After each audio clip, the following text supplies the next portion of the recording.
آج مبارکبادی والا سب کے لبوں پر ساز ہے، کیونکہ علماء اور حفاظ کا آج اعزاز ہے۔ اگر یہاں سبحان اللہ نہیں کہیں گے تو مجھے تکلیف ہوگی۔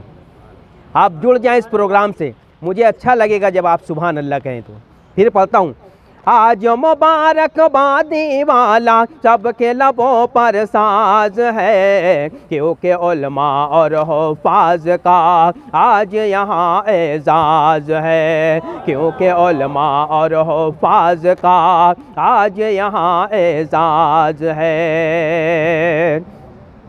آج قرآن پاک کی عظمت سب ہی دلوں میں بسائے ہیں، آج قرآن پاک کی عظمت سب ہی دلوں میں بسائے ہیں، یا رب تیرے فضل و کرم سے سب اعزاز یہ پائے ہیں، یا رب تیرے فضل و کرم سے سب اعزاز یہ پائے ہیں، ہم سب تیرے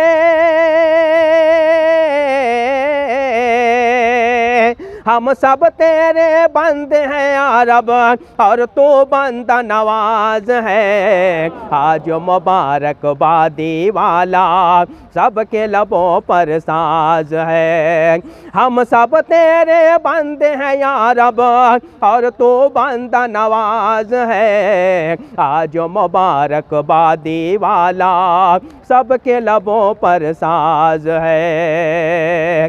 مدرسہ اسلامیہ کے تمام طلباء، ایک بند خاص طور سے پڑھتا ہوں، سماعت فرمائیں۔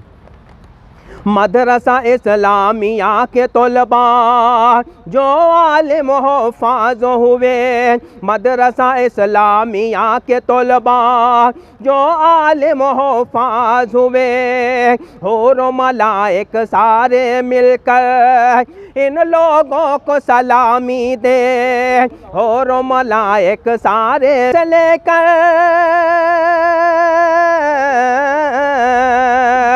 فرش سے لے کر عرش بری تب، فرش سے لے کر عرش بری تک اب ان کی پرواز ہے۔ آج مبارکبادی والا سب کے لبوں پر ساز ہے، فرش سے لے کر عرش بری تک اب ان کی پرواز ہے۔ آج مبارکبادی والا سب کے لبوں پر ساز ہے۔ ایک قرآن پاک کا معجزہ، اور میرا یہ بند خاص طور سے پڑھتا ہوں، سماعت فرمائیں۔ حافظ عبداللطیف صاحب اس محفل کے ہیں دولہا، کہاں ہیں؟ اللہ سلامت رکھیے، بند پڑھتا ہوں، سماعت فرمائیں۔ حافظ عبداللطیف صاحب اس محفل کے ہیں دولہا، حافظ عبداللطیف صاحب اس محفل کے ہیں دولہا، صرف 96 دنوں میں اس نے حفظ مکمل کر ڈالا، کہہ دے سبحان اللہ ایک مرتبہ۔ حافظ عبداللطیف صاحب اس محفل کے ہیں دولہا، اس محفل کے ہیں دولہا، صرف 96 دنوں میں صرف 96 دنوں میں اس نے حفظ مکمل کر ڈالا، حفظ مکمل کر ڈالا، جزاک اللہ۔ صرف 96 دنوں میں اس نے حفظ مکمل کر ڈالا، سارے علماء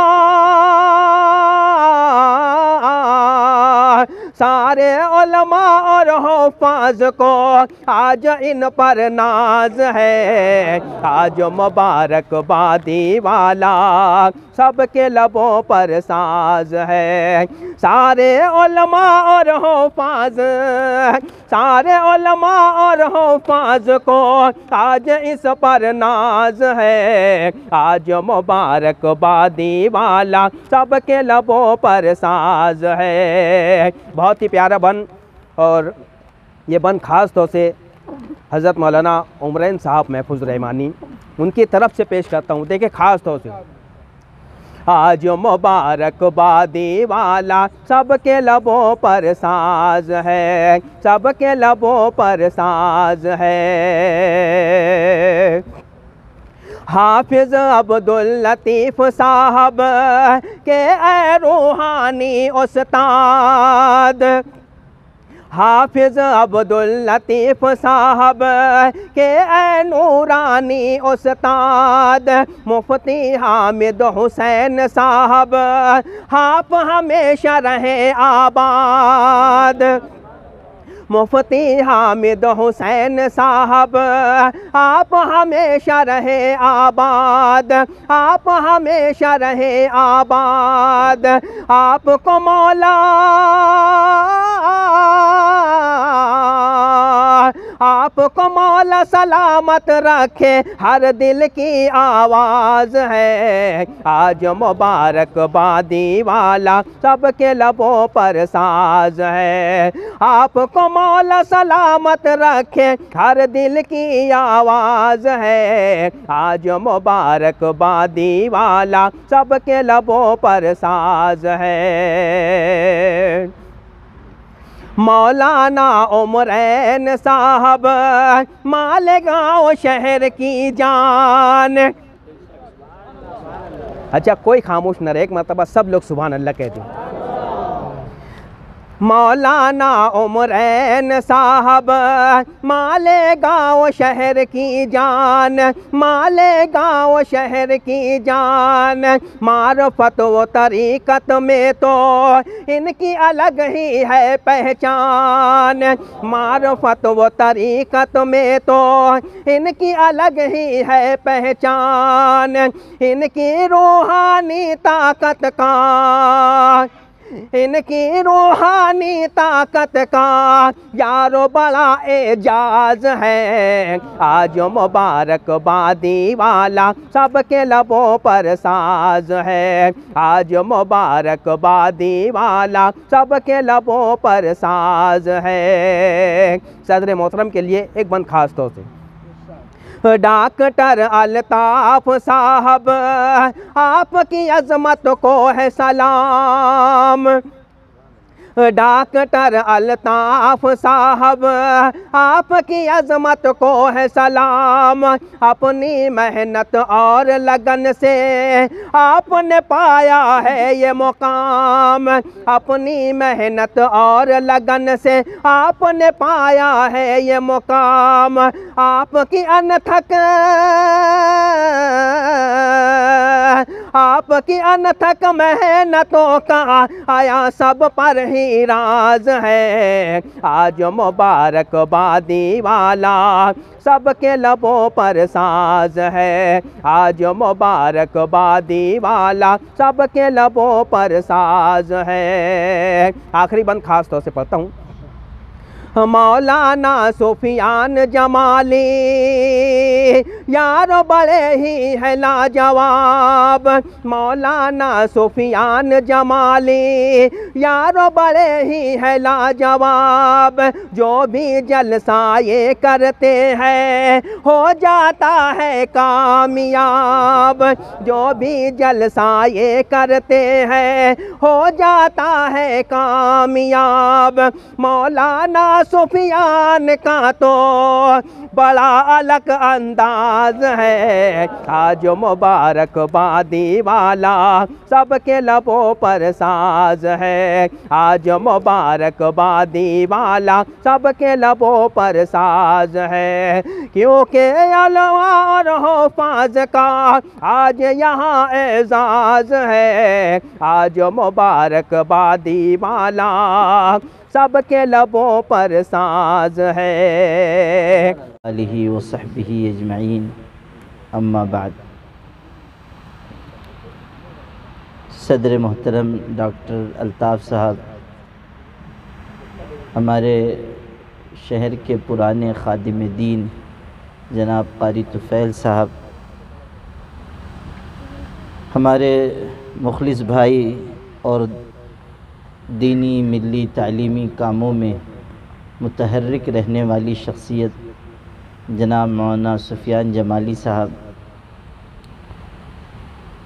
ہمارے یہاں کے مشہور شاعر جناب آزاد انور صاحب، مہد ملت کے شعبہ حفظ کے صدر جناب حافظ ساجد اختر صاحب، اسی طرح شعبہ حفظ کے استاذ مفتی حامد حسین صاحب اور دیگر علماء، معزز شخصیات اور آپ تمام صاحبان اعزاز، طالبان علوم نبوت،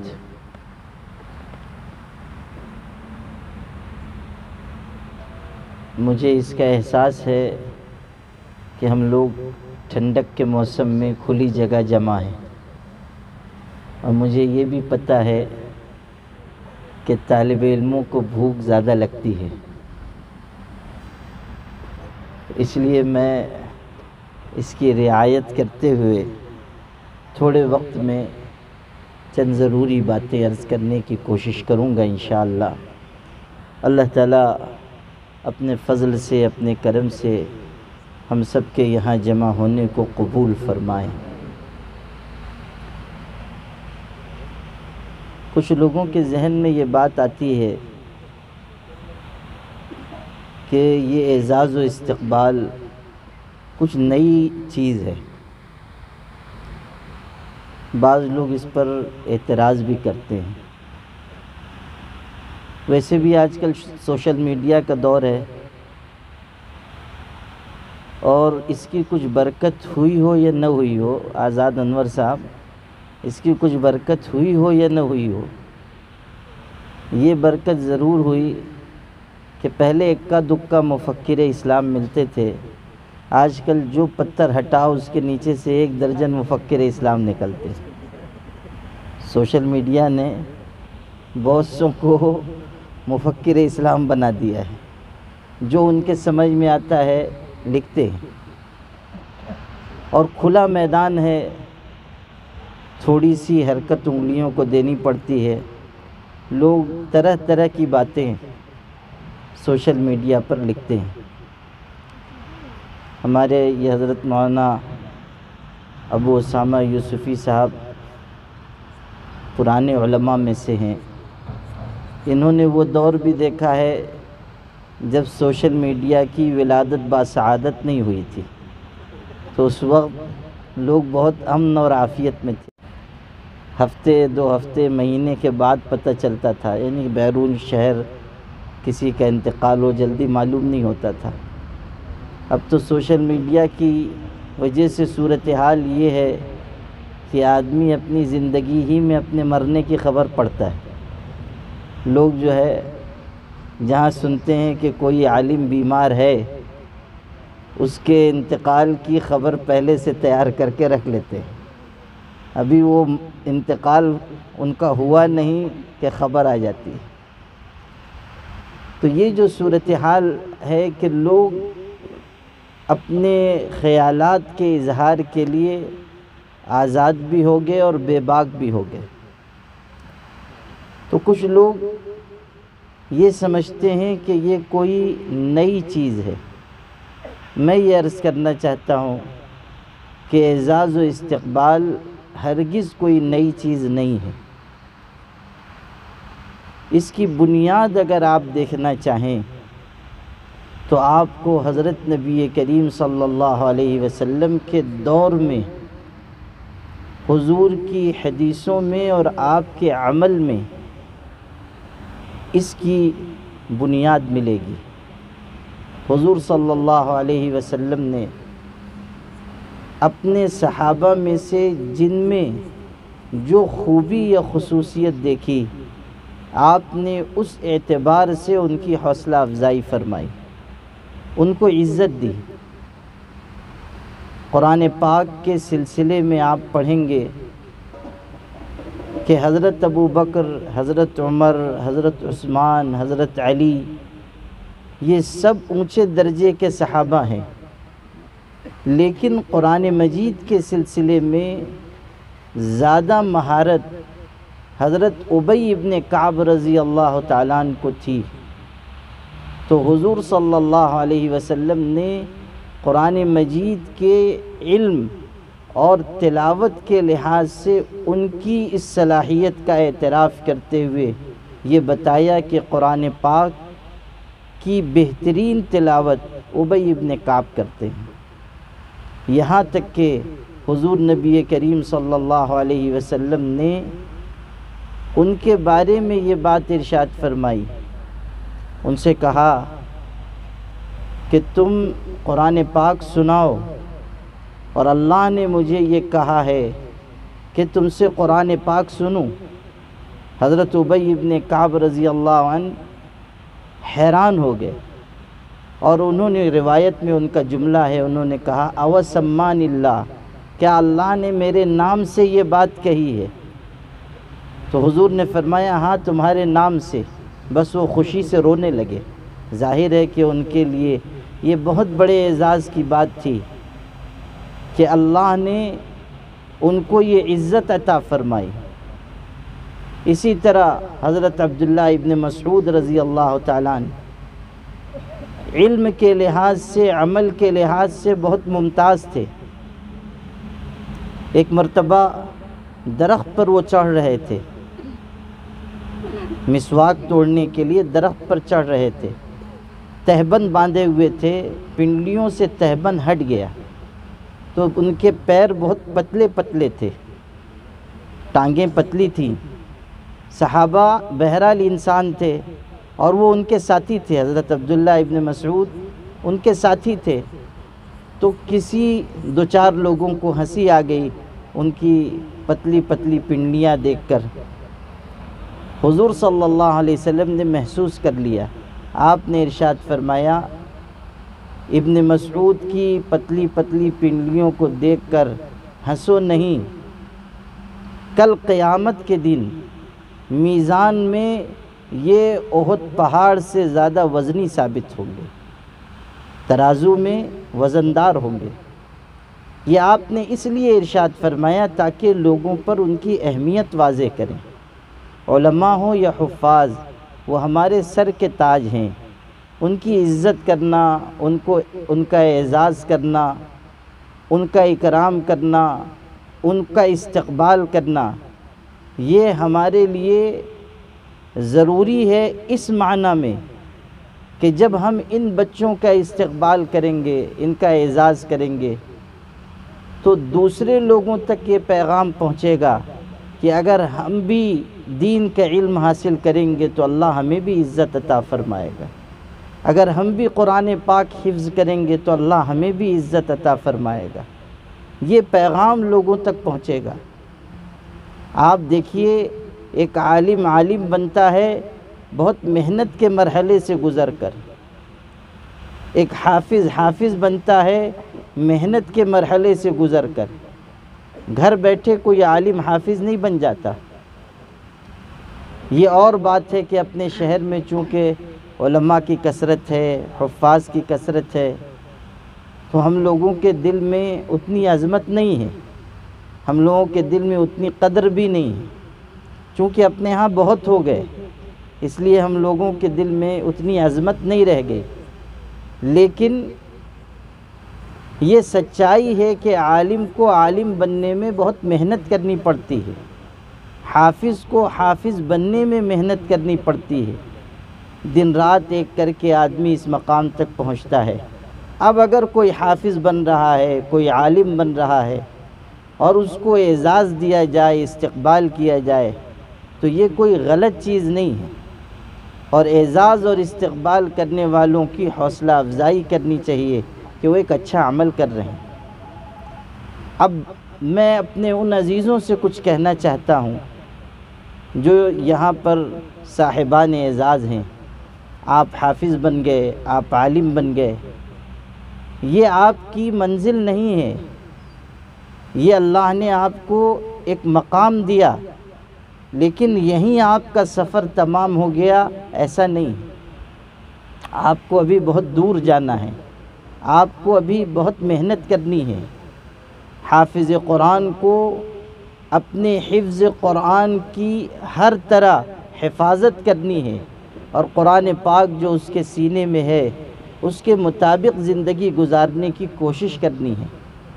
یہ جو مشہور حدیث ہم لوگ سنتے ہیں کہ حافظ قرآن اپنے خاندان کے 10 ایسے لوگوں کے بارے میں سفارش کرے گا جن پر جہنم واجب ہو چکی، اور اللہ اس کی سفارش کو سنے گا اس حدیث کے الفاظ یہ ہیں کہ جس نے قرآن پاک یاد کیا فَأَحَلَّ حَلَالَهُ وَحَرَّمَ حَرَامَهُ، جس نے قرآن یاد کیا پھر قرآن کے حلال کو حلال جانا، اس کے حرام کو حرام جانا، یعنی قرآن پاک جو راستہ بتا رہا ہے اس کے مطابق اس نے زندگی گزاری، تب اللہ اس کو یہ مقام عطا فرمائے گا۔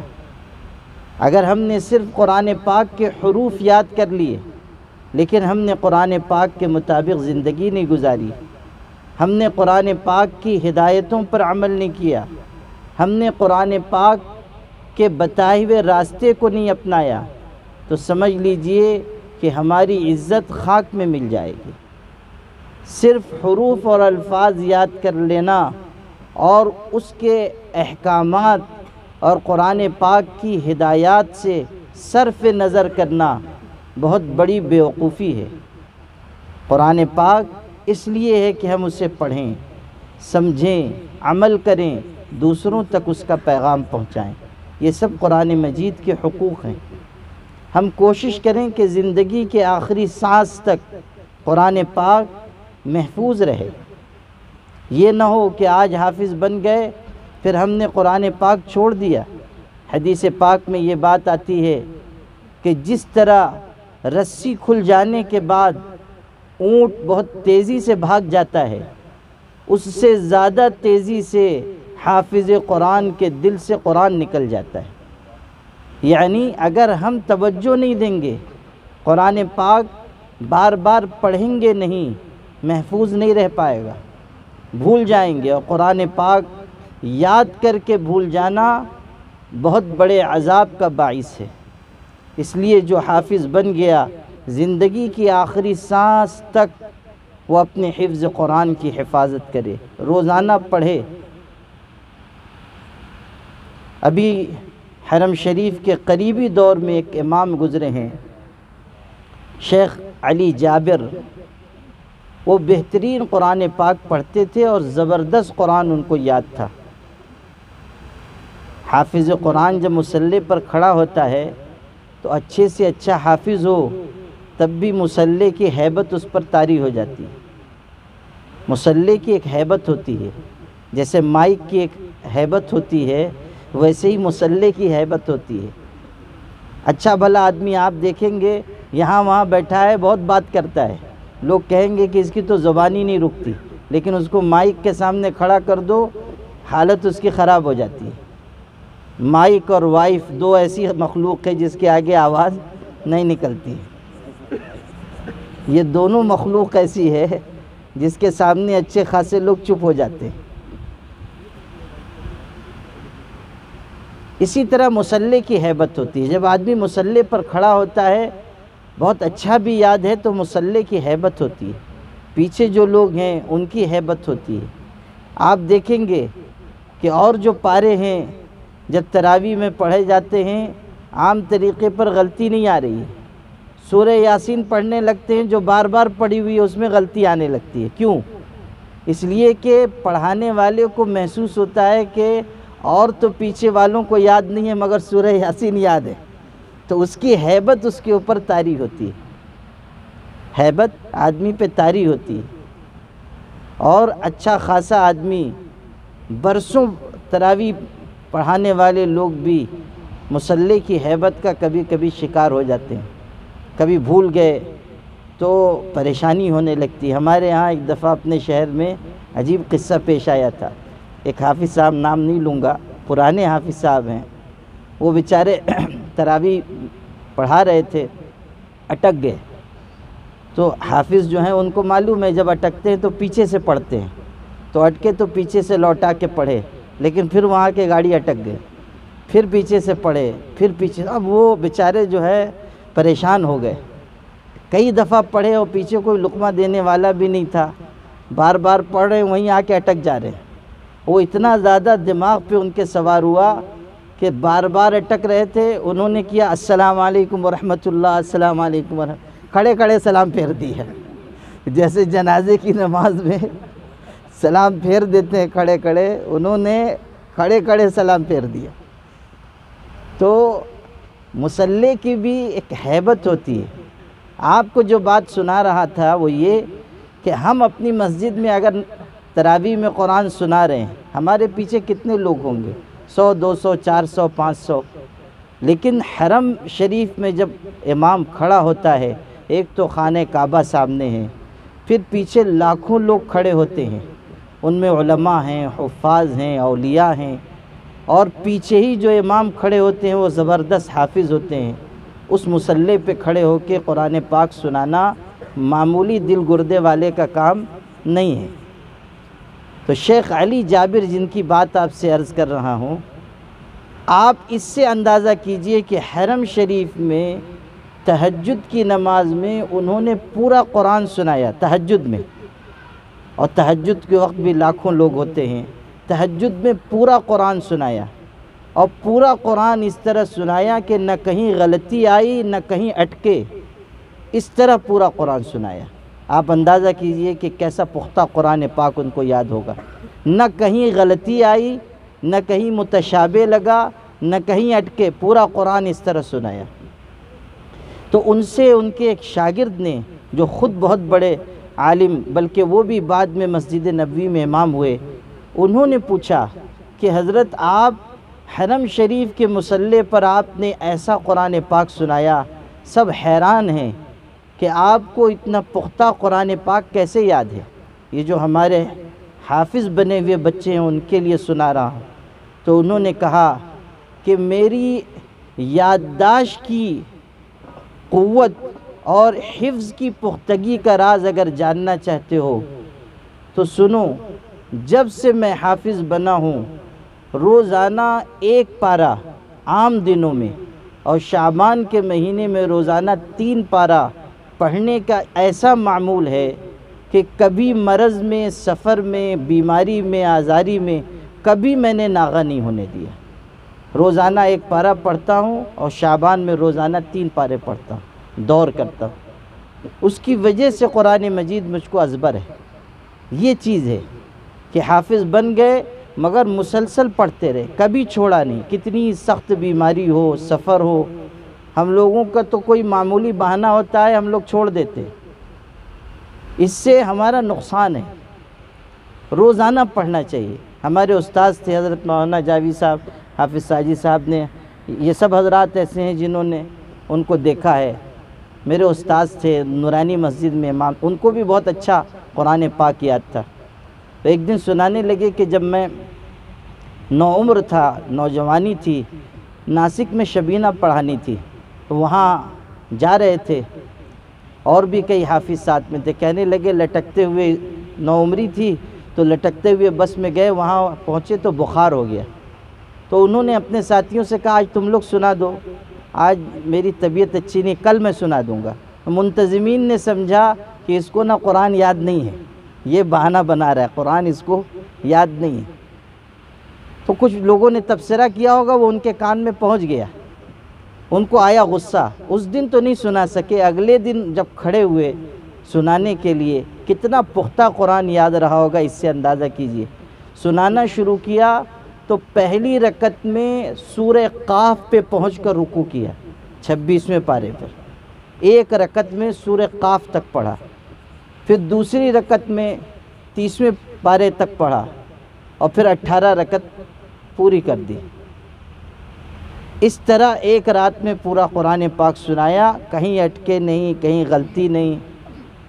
تو جب انہوں نے سنایا ہم لوگوں کو تو میں نے پوچھا کہ مولانا جب آپ نے اتنا لمبا 1 رکعت میں پڑھا تو پیچھے والوں کا کیا حال تھا؟ کہنے لگے گرتے تھے، پڑھتے تھے، اٹھتے تھے، وضو خانے پہ ٹہل کے آتے تھے، پھر آ کے نیت باندھ لیتے تھے۔ تو میں نے کہا کہ آپ کا کیا حال ہوا؟ کہنے لگے وہ جھوک جھوک میں تو سنا لیا، وہاں سے جو آیا تو 3 دن میں بھی بستر سے نہیں اٹھا، یعنی حالت ایسی خراب ہوئی کہ 3 دن بستر سے اٹھ ہی نہیں سکا۔ ان کا بھی معمول تھا، جن لوگوں نے ان کو دیکھا ہوگا، وہ نورانی مسجد میں فجر کی امامت کرتے تھے اور ٹہلنے جاتے تھے، اور روز 1 پارہ پڑھتے تھے، اور پہلی تاریخ کو پہلا پارہ پڑھتے تھے، دوسری تاریخ کو دوسرا پارہ، اور اتنی پابندی تھی کہ اگر آپ نے ان سے پوچھا آپ نے آج کون سا پارہ پڑھا، انہوں نے کہا 10واں پارہ، تو سمجھ لیجئے کہ 10 تاریخ ہے، 11 تاریخ نہیں ہو سکتی، 9 تاریخ نہیں ہو سکتی، یہ ان کی پابندی تھی۔ تو محنت کرنے سے عزیزو، محنت کرنے سے انسان آگے بڑھتا ہے۔ اگر حافظ بنے ہو تو حفظ کو زندگی کی آخری سانس تک قائم رکھو اور اس میں ہمیشہ آگے بڑھنے کی کوشش کرو۔ جو بچے عالم ہوئے ہیں ان کی ذمہ داری ہے کہ وہ اپنے علم سے دوسروں کو فائدہ پہنچائیں۔ یہ علم بہت بڑی چیز ہے۔ حضرت معاذ ابن جبل رضی اللہ عنہ فرماتے تھے کہ دیکھو، علم حاصل کرنا یہ اللہ کی خشیت ہے، اس کی تلاش کرنا یہ جہاد ہے، اس کا مذاکرہ کرنا تسبیح کے برابر اجر رکھتا ہے، اور لوگوں کو یہ سکھانا صدقے کا ثواب رکھتا ہے۔ علم کا خرچ کرنا اللہ کی نزدیکی ہے، اس لیے ہمیشہ علم حاصل کرتے رہو۔ عالم بننے کا مطلب یہ نہیں ہوتا کہ ہماری چھٹی ہو گئی۔ عالم بننے کا مطلب یہ ہے کہ اب یہاں سے آپ کی ذمہ داری اور بڑھ گئی۔ عالم دین کو ہمیشہ اپنے علم کا فیض لوگوں کو پہنچانا چاہیے۔ محبتیں تقسیم کیجیے، خوشیاں تقسیم کیجیے، لوگوں کو جوڑیے، نفرتیں مت بانٹیے، لوگوں کے درمیان تفریق مت پیدا کیجیے۔ اللہ نے اگر آپ کو بولنے لکھنے کا ملکہ دیا ہے، ملت کی خدمت میں اس کو استعمال کیجیے، لوگوں کی اصلاح کے لیے استعمال کیجیے۔ خود اپنی ذات سے اچھے اعمال کے راستے پر چلیے۔ وہ عالم دین کبھی بافیض نہیں ہو سکتا جو خود اپنے علم پر عمل نہ کرتا ہو، وہ عالم کبھی بافیض نہیں ہوگا۔ ایک بہت بڑے بزرگ گزرے ہیں، حضرت مولانا باہر کے تھے، ان کا نام تھا شیخ متولی شعراوی، بہت بڑے مفسر ہوئے۔ ان سے ایک بہت بڑے عالم نے جو ابھی زندہ ہیں ملک شام کے، پوچھا کہ حضرت میں تقریر کرتا ہوں، عالم ہوں، خطیب ہوں، کوئی نصیحت کر دیجئے۔ ان کے ذہن میں یہ تھا کوئی لمبی چوڑی یہ نصیحت کریں گے، مگر ایک جملہ انہوں نے کہا اور کتنا غضب کا، فرمایا لِيَحْذَرِ الدَّاعِيَةُ مِنْ أَنْ يَرَاهُ الْمَدْعُو عَلَى خِلَافِ مَا يَدْعُو إِلَيْهِ۔ ہر عالم کو اس سے بچنا چاہیے کہ جس چیز کی وہ دعوت دے رہا ہے لوگ اس کی مخالفت کرتے ہوئے اس کو خود دیکھیں۔ یعنی ہم جس چیز کے داعی ہیں اس پر ہمیں خود عمل کرنا چاہیے۔ اگر ہم اچھے اخلاق کی طرف، اچھے اعمال کی طرف، بھلی باتوں کی طرف لوگوں کو بلا رہے ہیں، خود ہمیں عمل کرنا چاہیے۔ ایک بڑے عالم تھے، وہ فجر کی نماز کے بعد درس قرآن دیتے تھے، فجر کے بعد، اور حیرت اس پر ہوتی تھی کہ بہت لوگ آتے تھے، فجر میں مجمع ہوتا تھا، تو لوگوں کو حیرت ہوتی تھی کہ فجر میں اتنے سارے لوگ ان کا درس سننے آتے ہیں۔ کسی نے ان سے پوچھا اس کا راز کیا ہے، انہوں نے ٹال دیا۔ بہت اصرار کرنے کے بعد انہوں نے ایک بات بتائی تھی، وہ سنانا چاہتا ہوں۔ انہوں نے کہا کہ اگر راز جاننا چاہتے ہو تو سن لو، یہ جو درس میں فجر کے بعد دیتا ہوں، آدھی رات سے اٹھ کر میں پہلے خود قرآن پاک کی تلاوت کرتا ہوں، روزانہ 10 پارے قرآن پڑھ کر پھر درس دیتا ہوں۔ اس تلاوت کی یہ برکت ہے کہ اللہ تعالیٰ لوگوں کو متوجہ فرماتا ہے۔ لوگ جو آتے ہیں وہ اس تلاوت کی برکت سے آتے ہیں۔ یہ چیز سمجھنے کی ہے کہ اچھا عمل ہم کریں گے تو اللہ ہمارے علم کا فیضان لوگوں تک پہنچائے گا۔ میرے خیال میں 25 منٹ کا وقت جو تھا وہ اب مکمل ہو رہا ہے۔ 2 منٹ میں میں ایک بات اور عرض کر کے اپنی بات مکمل کر دیتا ہوں۔ دیکھیے، ایک عالم دین کی ذمہ داری جہاں یہ ہے کہ وہ لوگوں تک بھلی باتیں، بھلا پیغام پہنچائے، وہیں اس کی ذمہ داری یہ بھی ہے کہ وہ ہمیشہ اللہ کی رضا کے لیے زندگی گزارے، منصب کے لیے نہیں، مال کے لیے نہیں، شہرت کے لیے نہیں۔ ہم مولویوں کی جو سب سے بڑی بیماری ہے وہ یہی ہے، ہمارے اندر حسد پیدا ہوتا ہے۔ کیوں؟ اس لیے کہ ہم شہرت کے طلبگار ہیں۔ جو علماء بہکتے ہیں وہ اس لیے کہ وہ کہیں نہ کہیں مال کے لالچ میں پڑ جاتے ہیں یا شہرت کی طلب ان کے اندر آ جاتی ہے۔ جب تک کہ ہم اپنے دل کو پاک نہیں کریں گے اس وقت تک بات بنے گی نہیں۔ بنا ہوا دل ہوگا، اس کے سوچنے کا انداز دوسرا ہوتا ہے۔ ایک واقعہ آپ کو اور سناتا ہوں۔ اورنگزیب عالمگیر رحمۃ اللہ علیہ کے دور میں ایک بزرگ تھے، شاہ علم اللہ۔ اورنگزیب بادشاہ نے ان کی خدمت میں نذرانہ بھیجا، حضرت نے رد کر دیا، کہا میں نہیں قبول کرتا، بادشاہ کا نذرانہ رد کر دیا۔ بادشاہ کو خبر ہوئی، اس نے کہا ٹھیک ہے حضرت نہیں لے رہے ہیں، وہ فلاں بزرگ ہیں ان کو دے دو، دوسرے ایک بزرگ تھے، اور بتا کر دینا۔ چنانچہ ان کو وہ نذرانہ دیا گیا اور کہا گیا کہ حضرت نے رد کیا ہے، آپ کو دیا گیا۔ ان بزرگ نے کیا کہا، وہ بھی عالم تھے، بزرگ تھے، انہوں نے کہا اگر حضرت نے رد کیا ہے تو حضرت کی شان بہت اونچی ہے، وہ واقعی درویش ہیں، میں تو دنیا دار آدمی ہوں، لاؤ میں قبول کر لیتا ہوں۔ حالانکہ وہ بھی عالم تھے، بزرگ تھے، لیکن اپنے آپ کو نیچا رکھا اور کہا ہم تو دنیا دار ہیں، لاؤ ہم قبول کرتے ہیں۔ کوئی شخص جو ان کی مجلس میں تھا، اس نے جا کر شاہ صاحب سے نقل کیا کہ ارے حضرت وہ جو آپ نے ٹھکرا دیا تھا وہ فلاں عالم نے قبول کر لیا۔ کچھ لوگ ہوتے ہیں ایسے نورانی بزرگ جو اسی فریضے پہ مامور ہوتے ہیں کہ ادھر کی بات ادھر پہنچائیں اور ادھر کی بات ادھر لائیں۔ کچھ ایسے مقدس نورانی ہستیاں ہر علاقے میں رہتی ہیں، تو وہ ادھر کی بات لے گئے ادھر، وہ آپ نے جو رد کیا تھا انہوں نے قبول کر لیا۔ اب آپ سوچئے ہم آپ ہوتے تو ہمارا ریئیکشن کیا ہوتا، رد عمل ہمارا کیا ہوتا، لیکن بنا ہوا دل دیکھیے کس طرح سوچتا ہے۔ شاہ علم اللہ صاحب نے کہا اگر انہوں نے قبول کر لیا تو اچھا کیا، اس لیے کہ سمندر میں اگر تھوڑی بہت ناپاکی گر جائے تو سمندر کا کچھ بگڑتا نہیں ہے، اور تالاب میں اگر تھوڑی ناپاکی گر جائے تو تالاب ناپاک ہو جاتا ہے۔ ہم تالاب کی طرح ہیں، وہ عالم سمندر کی طرح ہیں، اگر تھوڑی بہت ناپاکی گر بھی گئی ان کا کچھ بننے بگڑنے والا نہیں ہے۔ آپ دیکھیے کہ انہوں نے اس عالم اور بزرگ کے لیے یہ الفاظ استعمال کیے، ان بزرگ نے ان کے بارے میں ایسے الفاظ استعمال کیے، کیوں؟ اس لیے کہ دونوں کے دل بنے ہوئے تھے، حسد نہیں تھا، بغض نہیں تھا، آپس میں ٹکراؤ نہیں تھا، آپس میں مقابلہ آرائی نہیں تھی۔ عزیزو کبھی کسی سے مقابلہ نہ کرو، ہمیشہ نگاہ اللہ تعالیٰ کی مرضی پر رکھو، جہاں جاؤ گے اللہ تعالیٰ عزت عطا فرمائے گا۔ اللہ تعالیٰ اپنے کرم سے ہمیں ان باتوں پر عمل کی توفیق عطا فرمائے۔ آج کا یہ پروگرام مولانا سفیان جمالی صاحب اور ان کے دوست احباب کی جانب سے ہر سال ہوتا ہے، یہ بہت مبارک قدم ہے۔ میں ان سب حضرات کو بھی مبارکبادی اور تہنیت پیش کرتا ہوں اور دعا کرتا ہوں کہ اللہ تعالیٰ اس عمل خیر کو ہم سب کی طرف سے قبول فرمائے اور ہمارے ان عزیز بچوں کو دین و دنیا میں روشن مستقبل اور سعادت اور برکت اور خیر نصیب فرمائے اور ان کے علم و عمل سے لوگوں کو فائدہ پہنچائے۔ وآخر دعوانا الحمد۔ ڈائمنڈ کارپیٹ، ہمارے وہاں کارپیٹ دراز پائیدان ہول سیل ریٹ میں دیا جاتا ہے۔ ہمارا پتہ یاد رکھیں، مصطفیٰ ونگار بازار، ڈائمنڈ کارپیٹ، مالیگاؤں۔